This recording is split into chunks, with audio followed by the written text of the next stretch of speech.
Good evening friends, চলে এসেছি আজকে ডেলি নলেজ নিয়ে। আজ 28শে জুলাই 2025। আজকে আমরা আলোচনা করব রিসেন্টলি আমাদের union sports minister Mansukh Malviya 23শে জুলাই একটি ন্যাশনাল স্পোর্টস বিল লোকসভায় পেশ করেছেন। আজকে দেখে নেব সেই বিলের কী অবজেক্টিভ, কী এম বা কী ফাংশন। অবজেক্টিভ হচ্ছে, স্পোর্টস এখন ইন্ডিয়ার একটি অত্যন্ত গুরুত্বপূর্ণ subject. Different sports personality national এবং ইন্টারন্যাশনাল লেভেলে খুব সুন্দর পারফরমেন্স করছে এবং সেখানে ইন্ডিয়া একটা ইন্টারন্যাশনাল স্পোর্টসে একটা নাম। বিভিন্ন অলিম্পিক এবং বিভিন্ন কমনওয়েলথ গেমসে গিয়ে ইন্ডিয়ার পারফরমেন্স এখন বলার মতন। সেই ক্ষেত্রে বহুদিন ধরেই অনুভব করা হচ্ছিল যে একটা রেগুলেটরি বোর্ড, এই যে বিভিন্ন স্পোর্টসের ক্ষেত্রে বিভিন্ন রকম বোর্ড আছে, বিভিন্ন রকম বোর্ড সেইগুলোকে গভর্ন করে, সেই স্পোর্টসগুলোকে পার্সোনালি গভর্ন করে, কিন্তু সেই বোর্ডগুলোকে রেগুলেশন আনার জন্য regulatory board for the benefit of the athlete's and for the country, এটা ভীষণ জরুরি ছিল। এটার একটা প্রয়োজনীয়তা অনুভব হচ্ছিল। রিসেন্টলি বিভিন্ন জুডিশিয়ারিতে প্রচুর মামলা হয়েছে, বিভিন্ন রকম ডিসপিউট হচ্ছে। সেই ডিসপিউট রেজলিউশনেরও দরকার হয়ে পড়েছে, বোথ ইন্টারন্যাশনালি অ্যান্ড ন্যাশনালি। তাহলে সেইটাকে অ্যাড্রেস করবার জন্য কিন্তু এই ন্যাশনাল স্পোর্টস বিল। তাতে অবজেক্টিভটা কি না, প্রথমেই বলা হয়েছে একটা ন্যাশনাল স্পোর্টস বোর্ড করা হবে, যার একটা সুইপিং পাওয়ার থাকবে।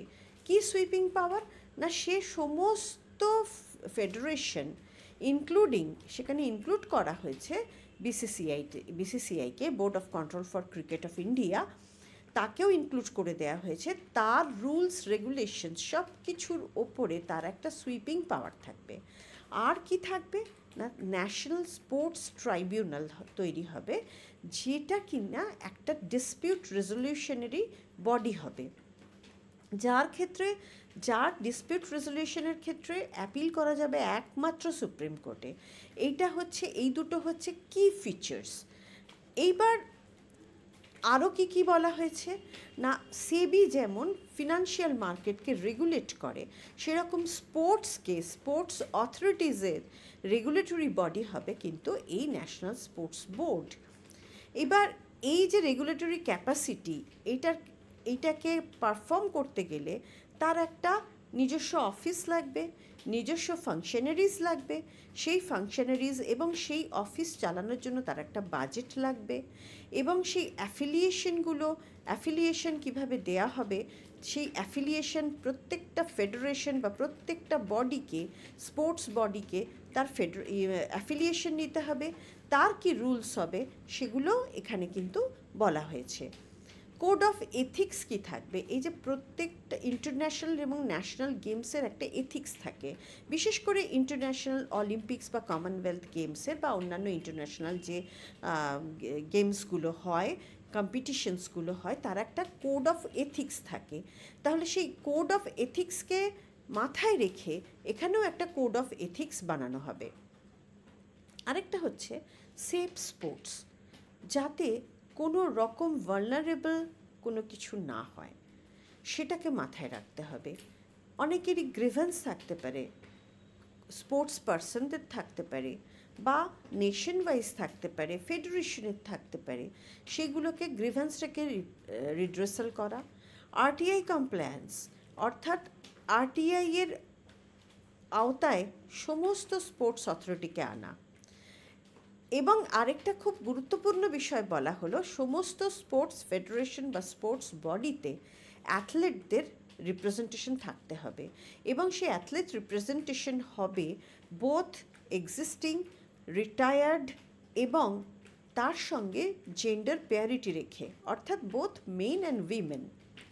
আচ্ছা, আরেকটা হচ্ছে সেফটি অফ উইমেন আর চিলড্রেনের কথা মাথায় রেখে কিন্তু এই স্পোর্টস পলিসি বানাতে হবে। এইটা হলো গিয়ে ভীষণ ইম্পর্ট্যান্ট কতগুলো রেজলিউশন এর মধ্যে নেওয়া হলো। আর কি ফাংশন কি হবে, এই যে ন্যাশনাল স্পোর্টস বডির একটা রেজিস্টার তৈরি করা, একটা অ্যাডমিনিস্ট্রেটিভ বডি তৈরি করা, এবং ইন্টারন্যাশনাল স্পোর্টস বডির সঙ্গে মাথায় রেখে ওয়েলফেয়ার অফ দ্য অ্যাথলেটসের কথা মাথায় রেখে কিছু রেগুলেশনস তৈরি করা এবং কিছু গাইডলাইন্স তৈরি করে তার কমপ্লায়েন্স হচ্ছে কি না সেটাকেও মাথায় রাখা। এই ছিল আজকে আমাদের ডেইলি নলেজ। এটা যেহেতু কারেন্ট অ্যাফেয়ার্স তাই এর ওপর কোনো কুইজ আজকে হলো না।